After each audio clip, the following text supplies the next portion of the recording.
Baik anak, alhamdulillah pada kesempatan kali ini kita masih berjumpa lagi di kegiatan pembelajaran kimia. Insya Allah kita akan melanjutkan materi tetap di bab yang kedua, yaitu di struktur atom. Setelah di pertemuan pertama, bab ini kita membahas masalah simbol atom. Di dalamnya kita mengenal ada lambang unsur, ada nomor massa, ada nomor atom. Kita juga bisa menentukan jumlah proton, neutron, elektron. Ada isotop, isobar, isoton, dan isoelektron. Saatnya lah sekarang kita masuk di sub selanjutnya, yaitu masalah konfigurasi elektron. Nah, apa konfigurasi elektron, bagaimana aturannya, hari ini kita detailkan secara menyeluruh gitu ya. Kita masuk ke materinya. Minggu lalu, anak-anak kan sudah bahas ini, konsep ini. Kita mengenal ini. Nomor masanya berapa, masih ingat? 11, Mister. Nomor masa, Mbak? Nomor masa? 23. 23, Mister. 23, Mister. Nomor atomnya? 11. 11. 11. Atomnya? 11. Elektron. 11.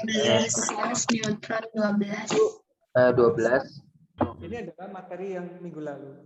Yang jadi pertanyaan anak-anak, kita sudah tahu posisi proton dan neutron, yaitu di inti atom. Tapi bagaimana dengan elektron itu yang katanya ada di luar atom gitu ya. Kemudian bagaimana susunannya? Dia punya 11 elektron. Terus elektron 1 ada di mana? Elektron 2 ada di mana? Ketiga di mana? Sampai 11 di mana? Itu yang kita detailkan hari ini.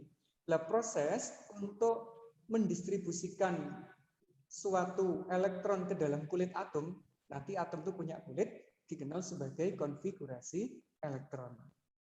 Nah, mengapa harus ada konfigurasi elektron? Itu sebenarnya dasarnya dari sini, anak-anak. Dari perkembangan model atom itu. Karena untuk konfigurasi itu muncul saat model atom yang keempat. Saat model atom yang pertama itu belum ada. Nah, atom itu pertama kali ditemukan secara internasional oleh Dalton. Nama orang ini ya, model atom Dalton. Gambarnya seperti ini model atomnya. Yaitu atom adalah bagian terkecil dari suatu unsur yang tidak dapat dibagi lagi, katanya begitu. Digambarkan sebagai bola pecah. Jadi kayak bola yang di dalamnya tidak ada rongga sedikit pun. Itu adalah model atom yang diajukan oleh Dalton. Teorinya Dalton ada 4 anak-anak. Teori yang pertama ini sudah gugur, tetapi teori 2, 3, 4 sampai sekarang masih berlaku. Apa aja? Atom-atom sejenis mempunyai sifat yang sama, meliputi volume, bentuk, dan masanya. Berarti kayak kemarin ya, kalau ada unsur, semua atomnya memiliki sifat yang sama. Kemudian begitu. Terus ini, dalam reaksi kimia terjadi penggabungan atau pemisahan atom. Jadi kalau ada satu atom berinteraksi dengan atom yang lain, bisa membentuk senyawa akibat adanya reaksi kimia. Nah ini diperkuat oleh ini. Atom dapat bergabung dengan atom lain untuk membentuk suatu molekul dengan angka perbandingan bulat dan sederhana. Ini maksudnya senyawa, nah. Dia bisa membentuk senyawa. Nah intinya apa di model atom Dalton ini? Yaitu hanya di gambar ini. Yaitu atom digambarkan sebagai bola pecah. Teori atom Dalton itu bertahan lama, anak, lebih dari 100 tahun. Baru ada percobaan yang menggugurkan teori atom Dalton. Percobaannya apa? Yaitu percobaan sinar katoda. Karena pada saat ada eksperimen tentang sinar katoda ini, atom itu ternyata ada muatannya. Tidak lagi netral seperti yang dibicarakan oleh Dalton. Karena percobaan sinar katoda itu menemukan partikel subatom yang disebut sebagai elektron, anak-anak. Jadi ini yang menggugurkan teori atom Dalton itu ditemukannya elektron. Kemudian Thomson mengajukan model atomnya. Apa yang diajukan oleh Thomson? Yaitu atom itu sebagai bola bermuatan positif yang di dalamnya tersebar elektron secara merata agar atom tetap bermuatan netral. Ibaratnya gini loh ya, kita punya jambu biji, dikupas, kulitnya dibuang. Di situ kan ketemu biji-bijinya gitu anak-anak ya. Nah, daging jambunya, jambu biji itu disebut sebagai partikel bermuatan positifnya. Sementara jambu isinya atau bijinya itu dikenal sebagai elektron. Dan itu tersebar baik di permukaannya maupun di bagian dalam atom. Sehingga model atomnya Thomson yang digambarkan seperti ini, anak-anak. Yang orange itu bermuatan positif, yang bulat-bulat ini adalah elektron yang bermuatan negatif. Itu ya. Adanya model atom baru ini, model atom Thomson yang Dalton yang menyatakan atom tidak dapat dibagi-bagi, itu gugur, anak-anak. Karena di dalam atom sekarang ditemukan elektron. Begitu. Akibat penemuan ini, ilmu kimia berkembang, terutama di bagian atomik ini. Dan teori Thomson nggak bertahan lama, nggak lebih dari 10 tahun, dia gugur. Sehingga muncul teori atom yang ketiga. Teorinya siapa? Yaitu teori atomnya Rutherford. Mengapa kok gugur? Itu karena adanya percobaan baru. Ini ada percobaan baru. Setelah ada percobaan yang ini namanya percobaan sinar katoda. Apa maksudnya sinar katoda itu? Ada listrik kan, anak ya? Ada listrik bertegangan tinggi. Ini kutub negatifnya dikenal sebagai katoda. Kutub positifnya disebut sebagai anoda. Kalau ini dihubungkan listriknya, ternyata ada sinar yang bergerak ke sini, bergerak lurus ke sini. Nah, kalau di sini belum ada medan listrik, sinar yang berwarna ungu ini lurus anak-anak geraknya. Jadi nggak belok kemana-mana gitu ya. Namun, saat didekatkan oleh muatan listrik yang lain, sinarnya jadi belok. Dan beloknya itu menuju kutub positif. Artinya, sinar yang dari katoda ini bermuatan negatif karena dibelokkan oleh medan listrik bermuatan positif. Asalnya dari katoda dikenal sebagai katoda dan ini bermuatan negatif yang kemudian dikenal sebagai elektron. Itu percobaan sinar katoda. Dan ini ada percobaan baru dikenal sebagai percobaan hamburan sinar alfa.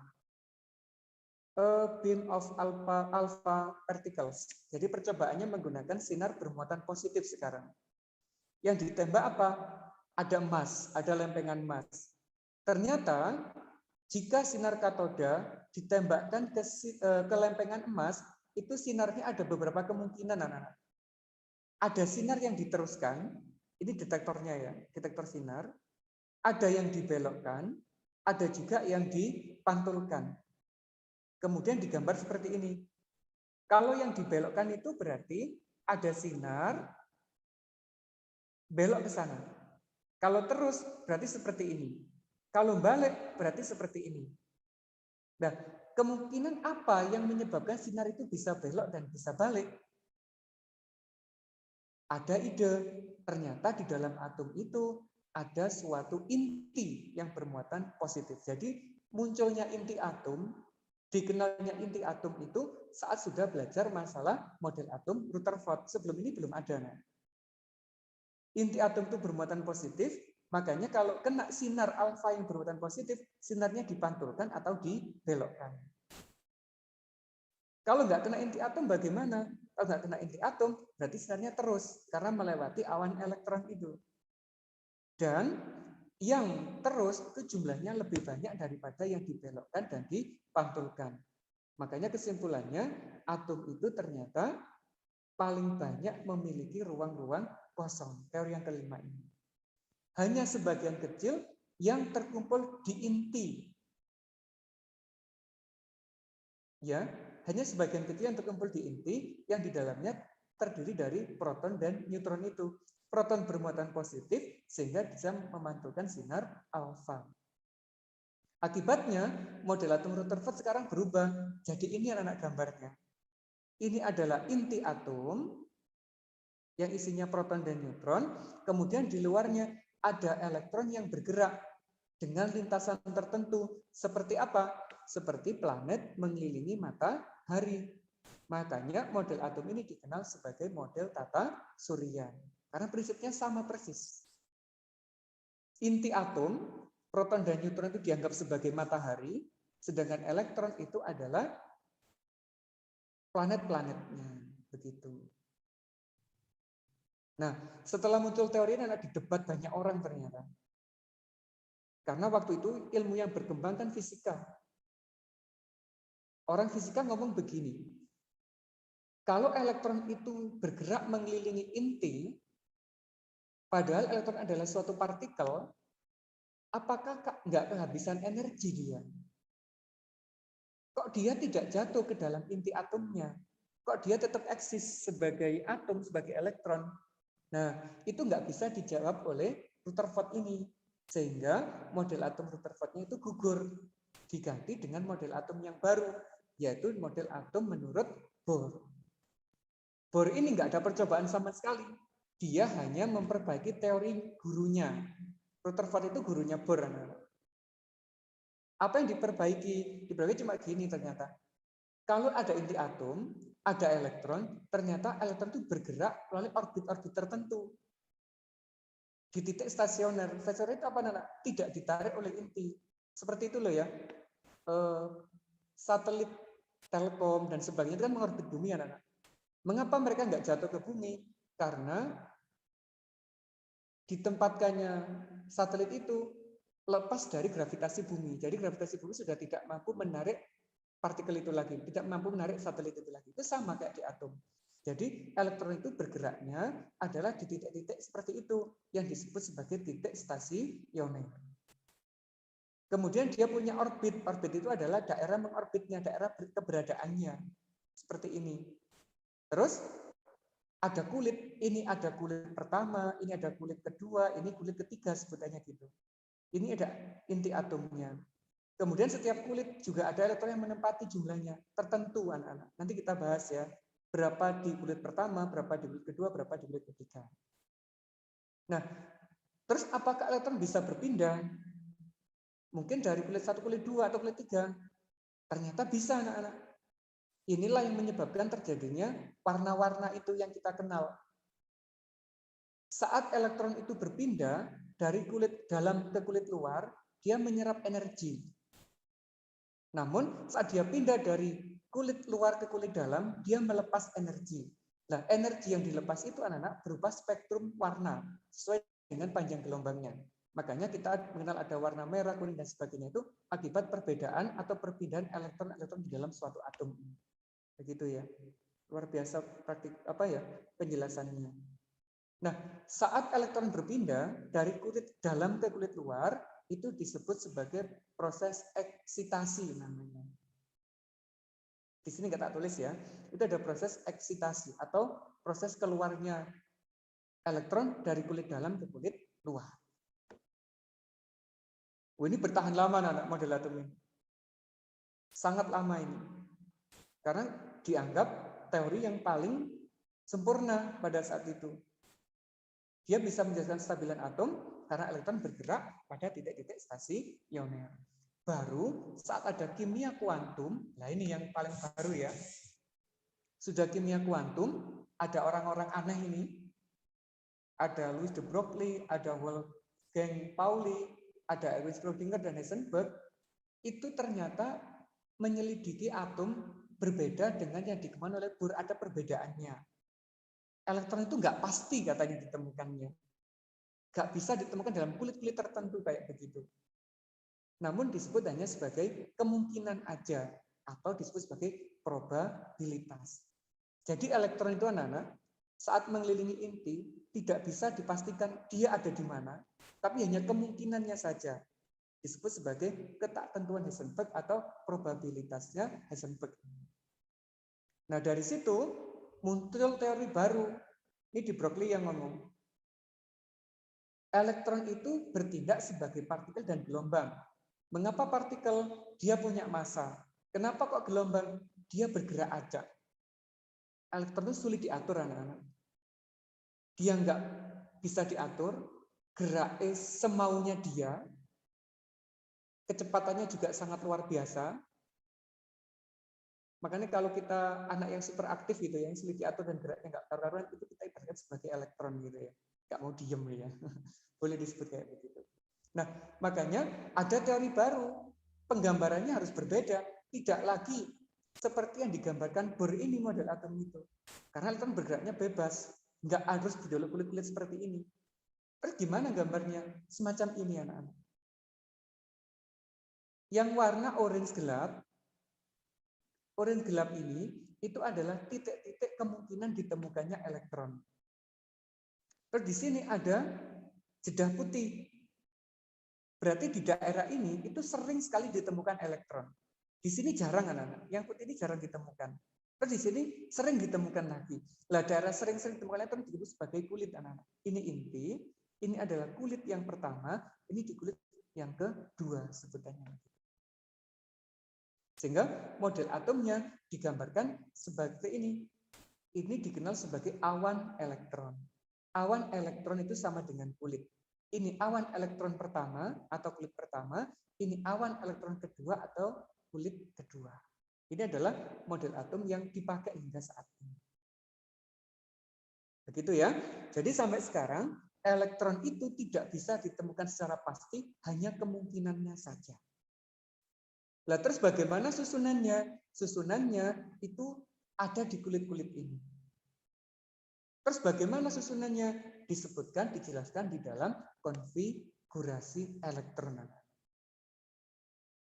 Nah, ada aturan tentang konfigurasi elektron itu ya, bahwa tiap kulit elektron hanya dapat ditempati oleh 2n kuadrat elektron. Maksudnya apa? N ini kulit. Jadi kalau kulit pertama, elektron yang menempati adalah 2 kali 1 kuadrat. Isinya adalah 2. Kalau kulitnya 2, berarti 2 kali 2 kuadrat. 2 kuadrat adalah 4, dikali 2 ketemunya 8. Jadi di kulit kedua itu maksimum ada 8 elektron. Kulit pertama maksimum 2 elektron. Kalau kulit ketiga berarti 2 kali 3 kuadrat. 18 elektron. Kulit keempat 32 elektron. Kulit kelima ada 50 elektron. Nah, untuk sebutannya kita boleh menggunakan kulit 1, 2, 3, 4, 5 atau disebut sebagai kulit KLMNO anak-anak. Mengapa kok enggak kulitnya dari A nyebutnya? Kok harus dari K gitu ya? Ini terserah yang menemukan dulu. Karena dia menemukan pertama, bebas memberi istilah. Tidak dari A, tapi dari K. Itu enggak. Tapi yang harus anak kuasai adalah di sini. Bahwa di kulit pertama maksimumnya 2 elektron. Di kulit kedua ada 8 elektron dan sebagainya. Ini masih bukan materi intinya, anak ini masih pengantarnya ya. Nah, intinya itu di sini sekarang. Nah, ternyata untuk membuat konfigurasi elektron itu ada 3 aturan yang harus kita kuasai ya, nah. Yang pertama ada aturan Aufbau, sama orang ya. Ada larangan Pauli, Pauli juga nama orang. Ada kaidah Han, Han ini juga nama orang. Ini orang-orang yang bergerak di bidang fisika dan kimia kuantum. Jadi yang menemukan model atom modern itu orang-orang ini. Nah, apa masing-masing aturan? Yang pertama dulu. Ini ya. Ini adalah aturannya Aufbau. Ternyata di dalam atom selain ada kulit anak-anak juga dikenal sebagai subkulit. Lah subkulit itu disebut sebagai orbital. Ada kulit, ada subkulit. Nah, kemudian proses pengisian elektron, ini baru kimianya ya, ini kita harus benar-benar fokus. Pengisian elektron di dalam orbital itu dimulai dari tingkat energi paling rendah hingga ke tingkat yang paling tinggi anak-anak. Urutannya seperti ini. Ini kulit pertama, kulit kedua, kulit ketiga, hingga kulit ke-7. Ternyata di kulit 1 hanya 1 subkulit aja, yaitu subkulit S. Nggak punya subkulit lagi. Di kulit kedua ada S dan P. Di kulit ketiga ada S, ada P, ada D. Kulit keempat ada S, ada P, ada D, ada S. Dan seterusnya hingga mencapai kulit ke-7. Maksimum itu kulit 7, dan kulit 8 itu tidak ada. Nah, terus bagaimana pengisiannya? Ini adalah tingkat energi paling rendah. Semakin ke sini energinya makin tinggi. Makanya pengisiannya mengikuti ini. 1S, Kalau sudah penuh 2S, kalau sudah penuh 2P, 3S, 3P, dan seterusnya. Ini adalah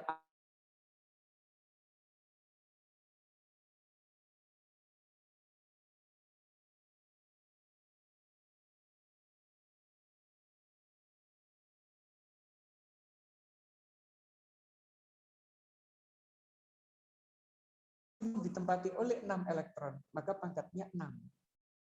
Subkulit D itu 10 elektron. Kalau F itu 14 elektron. Lah apa masing-masing SPDF itu? Ini disebut sebagai subkulit yang merupakan hasil fungsi matematika.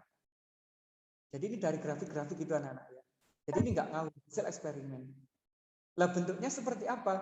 Bentuknya seperti ini. S itu bentuknya bulat. Kalau P itu seperti ini. Kayak balon, 2 balon, dipegang ujungnya disatukan. Digambar di sumbu kartesius. Ada yang X, ada Y, ada Z. Ada yang positif, ada yang negatif. Ada yang positif, ada yang negatif. Bentuknya ada 3 kemungkinan. Ini sejajar sumbu X, ini sejajar sumbu Y, ini sejajar sumbu Z. Lah dapatnya dari mana? Dari ini, dari rumus Schrödinger. Rumusnya kayak ini loh, yang didapatkan sehingga dapat gambar-gambar kayak begini. Jadi nggak ngawur. Kita nggak usah ngurus ini ya. Ngurusnya kalau sudah S2 nanti baru ketemu rumus ini. Gitu. Untuk D ada gini, ada 5 gambar subkulitnya. Kalau F ada 7 gambar. Begitu. Makanya untuk bagian awal itu anak-anak harus paham betul terkait dengan diagram ini. Proses pengisiannya ya, terutama ya. 1S, 2S, dan sebagainya.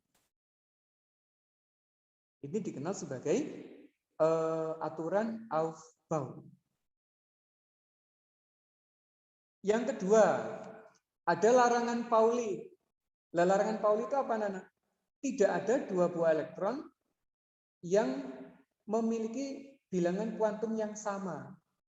Jadi kita bilang kuantum kita bahas minggu depan, enggak sekarang. Maksudnya gimana?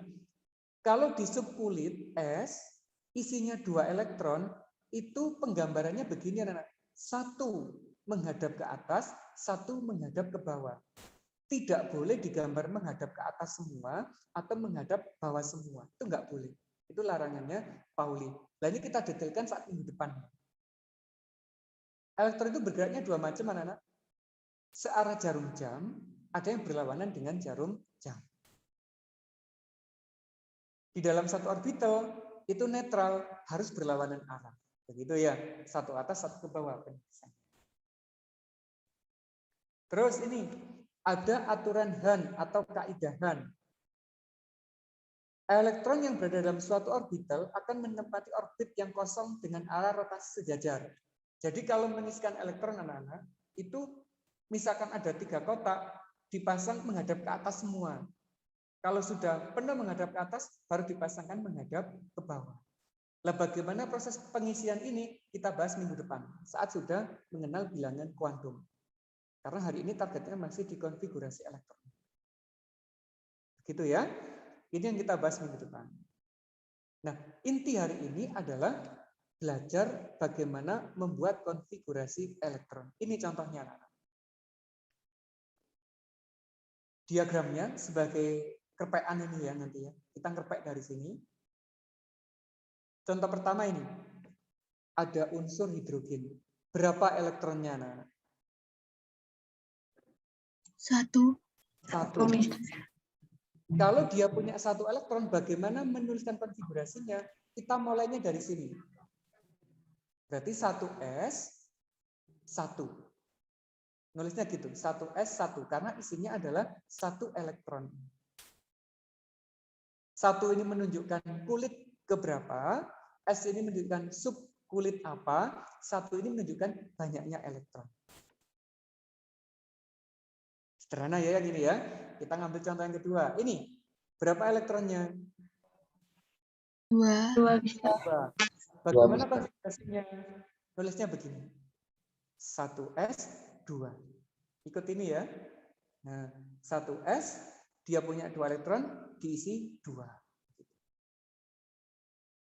Ada pertanyaan sampai ini dulu? Mohon maaf, Mister. Ya, Saya masih bingung yang satu di depannya huruf S itu untuk apa, Mister? Saya masih bingung. satu ini menunjukkan ini Mas, menunjukkan urutannya, menunjukkan kulit.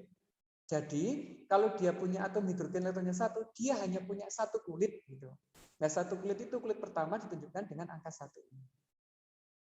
Kulit keberapa? Gitu ya menunjukkannya ya. Nah helium juga sama.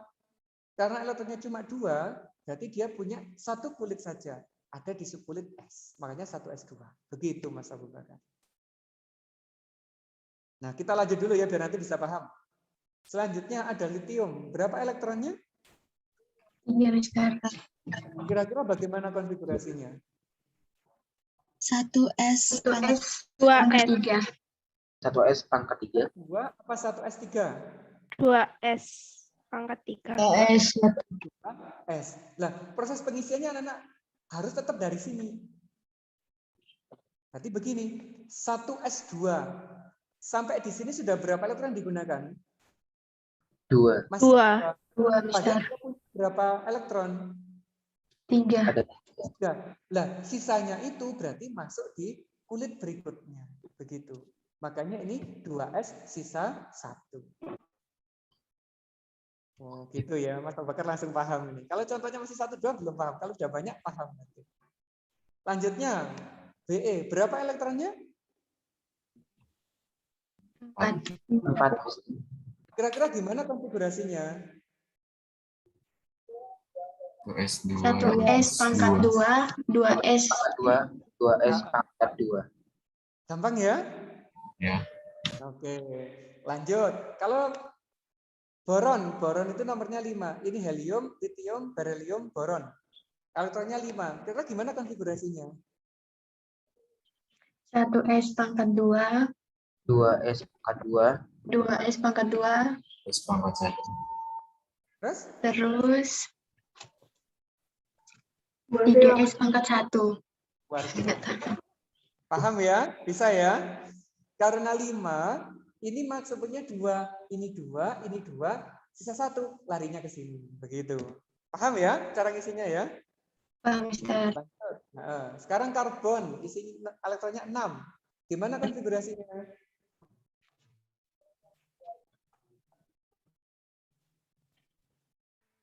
Satu S2, 2s pangkat 2P pangkat 2. Begitu ya? Ini oh hilang. Di sini isinya 2, di sini 2, di sini 2. Jumlahnya kan sudah 6. Lebih tambah lagi sekarang. Kalau 7.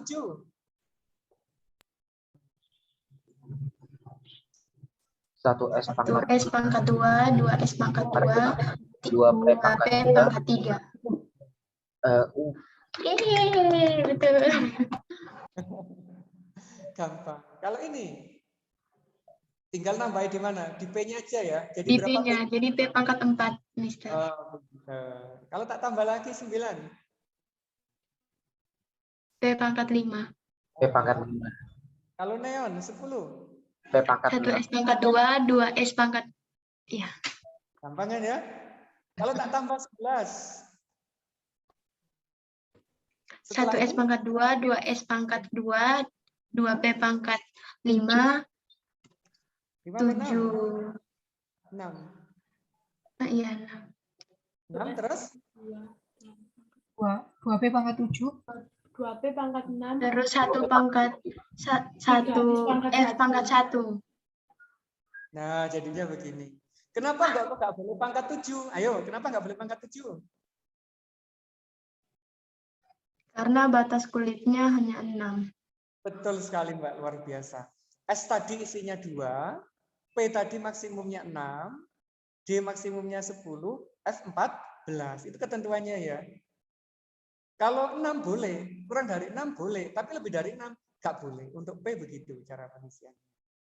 Lanjut, ini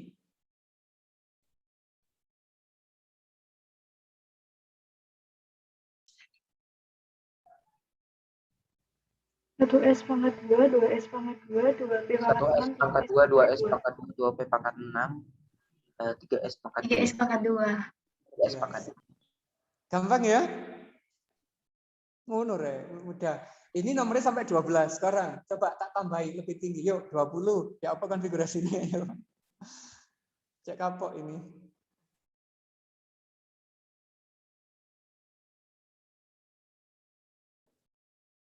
Ini 2, ini 2, ini 6. Terus ini isinya berapa?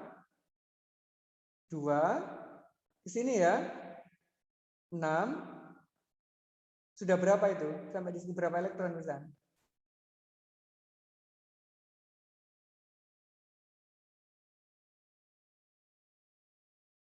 Masih kurang ya?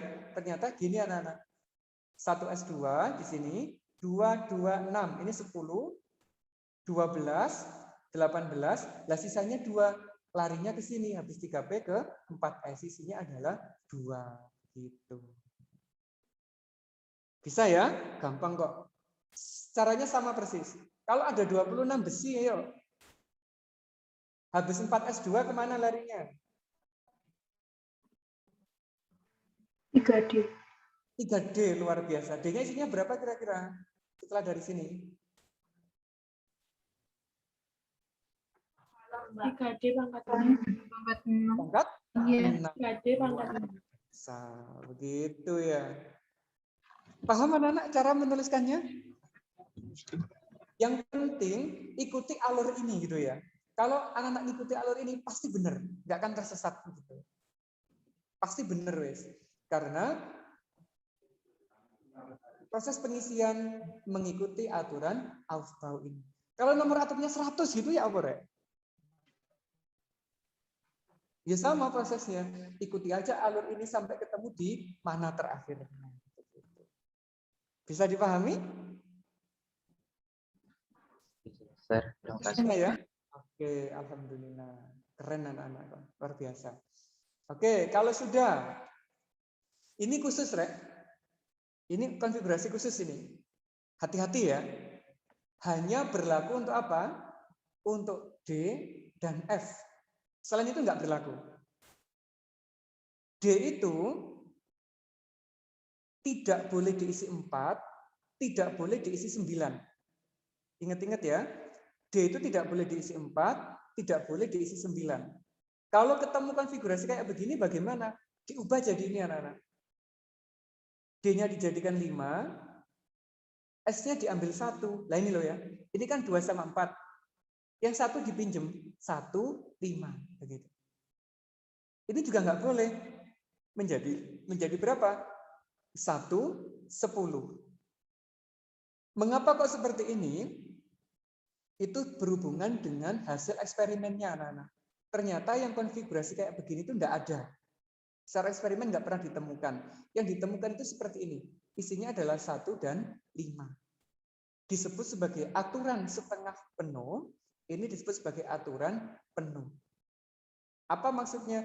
D itu penuhnya adalah 10, setengahnya berarti 5. Ingat-ingat ya, hanya sulit D dan F saja. Nanti kita coba waktu di latihan soalnya.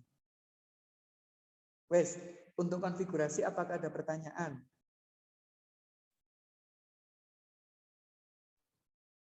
Mister, saya Ya. mau tanya, Mas. Jadi untuk D itu maksimal 10. Yes, betul. Baik, Mister. Terima kasih. Ada lagi? Ada lagi? Tidak. Nah, anak-anak nggak ada pertanyaan terkait dengan tabel ini.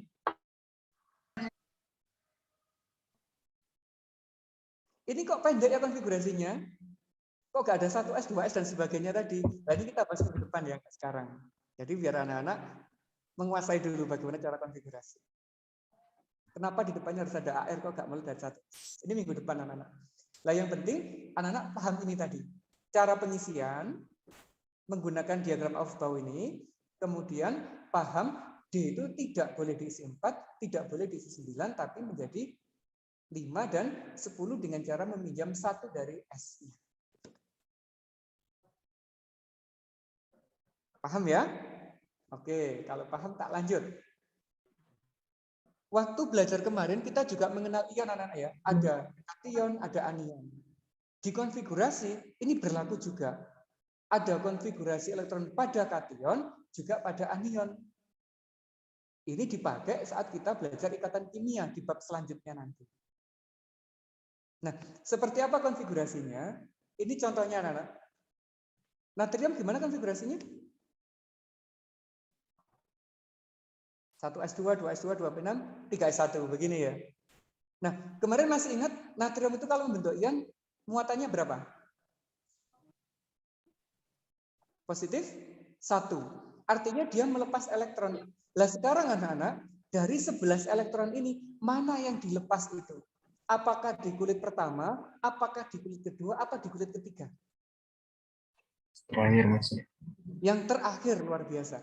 Jadi atom itu kalau melepas elektron pasti di kulit terakhir, anak-anak. Yang paling luar. Mengapa begitu? Kita bahas nanti di bab selanjutnya ya. Mengapanya? Yang penting kita harus tahu yang dilepas yang terluar dulu. Lah yang keluar gimana? 3S1. Karena dilepas 1 dan ini isinya adalah 1, berarti kita tulisnya begini. Habis kan ini? Karena dilepas 1. Kalau habis anak-anak, ini boleh tidak ditulis. Sehingga konfigurasinya boleh ditulis kayak begini, boleh seperti ini. Begitu. Bisa dipahami ya? Ini materinya agak dalam ini. Contoh 2, Mg coba. Nomornya 12, konfigurasinya begini. Kalau membentuk ion Mg2+, mana yang dilepas? 3S pangkat 2. 3S pangkat 2. Jadi 1S pangkat 2, 2S pangkat 2, 2P pangkat 2. Apa gini ya nulisnya? Anak-anak ini luar biasa nih, keren-keren ini. Langsung paham. Oke, ada pertanyaan sampai di sini dulu? Enggak. Kalau enggak tak lanjut ini. Fe26. Konfigurasinya itu kan ya panjang ya.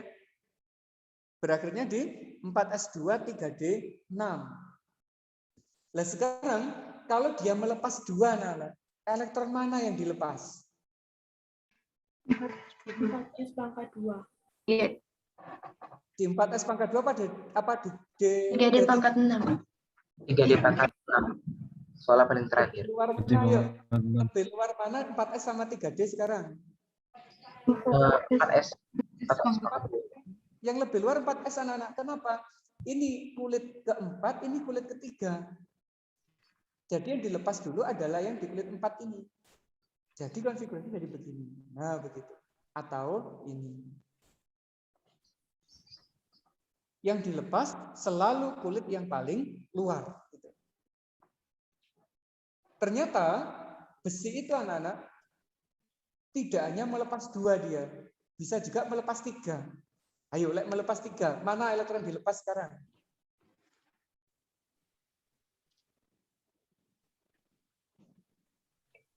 Tiga D6 Kenapa?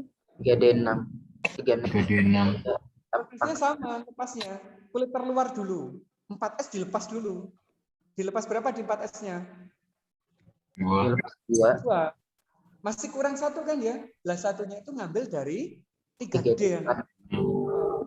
Nah, konfigurasinya jadi begini. Ini dilepas 2, ini dilepas 1.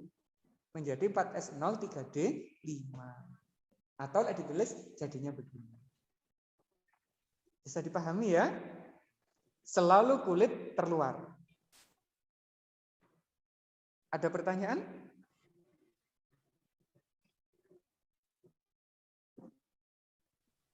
Alhamdulillah enggak, gampang kok ini toh ya. Itu loh, ini ketemu. Anak-anak kok. Lanjut, sekarang yang anion. Anion itu artinya apa? Menangkap elektron. Contohnya ini, F. Konfigurasinya begini. Kalau membentuk ion, jadinya begini. Sekarang konfigurasinya kayak apa, Rek? F- berarti menangkap berapa? Menangkap 1. Dimasukkan kemana yang ditangkap itu?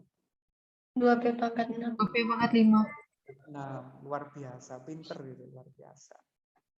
Kalau ini, yang 2 dimasukkan kemana? 2P pangkat 4. Jadi 2P pangkat 6. Luar biasa. Paham ya? Gitu cara membentuk ion. Kalau dilepas, kulit terluarnya.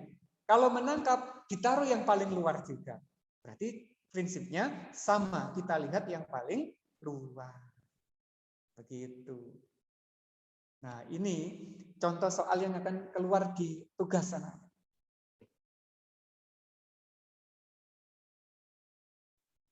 Gampang kok. Ketok itu ya. Suatu atom memiliki konfigurasi elektron 1s2, 2s2, 2p6, 3s2, 3p6, 4 dan 3d6. Atom ini memiliki neutron di inti sebanyak 30 buah. Tentukan simbol atomnya.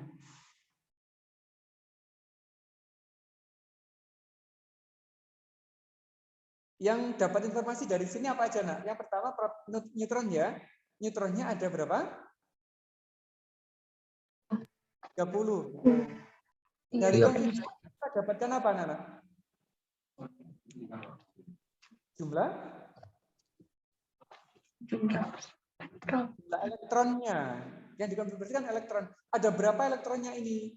2 ditambah 2 ditambah 6, 10. 26. Berarti kita dapatkan elektronnya ada 26. Gitu ya. Terus jumlah protonnya berapa? 30. Nah, yang 30 ini apa tadi? Neutron.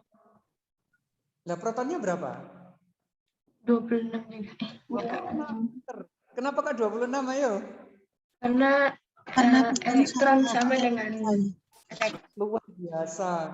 Elektron jumlahnya sama dengan proton. Berarti protonnya juga 26. Neutronnya dari sini 30. Terus kalau protonnya dapat, neutronnya dapat, kita dapat apa punya, Nana? Nomor massa. Nomor massanya berapa jadinya? 4.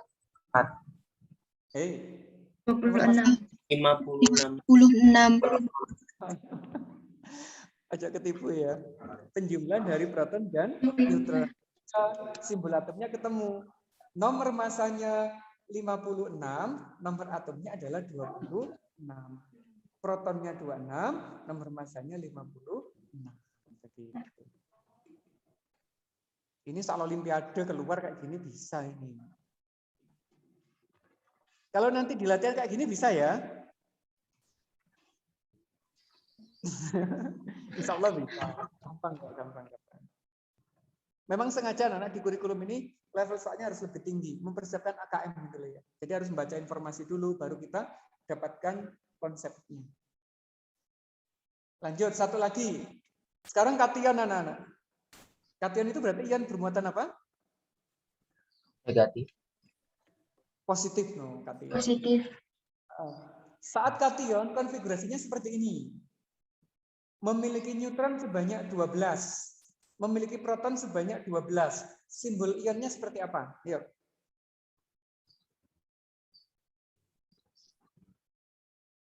Protonnya berapa?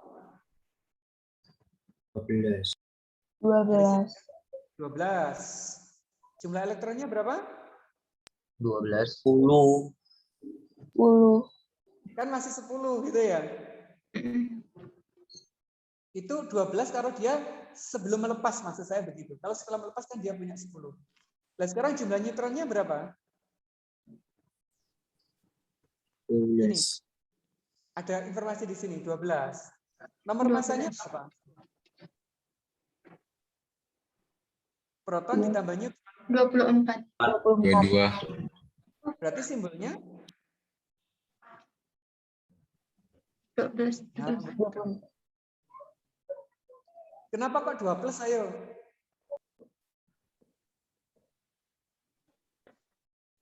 Karena melepas. Karena melepas. Harusnya dia punya berapa elektronnya? Harusnya dia punya 12.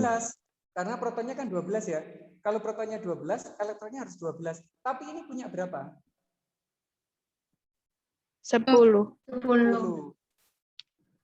Harusnya 12, yang ditulis cuma 10. Berarti dia melepas 2. Begitu.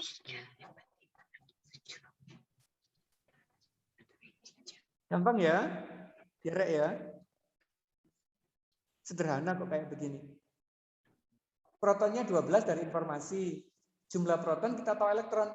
Kalau protonnya 12, elektronnya harus 12. Ternyata di sini dikonfigurasi cuma ada 10. Berarti yang 2 dilepas, makanya membentuk ion 12. Begitu. Nah, sudah selesai. Apakah ada yang ditanyakan? Nah, Mister.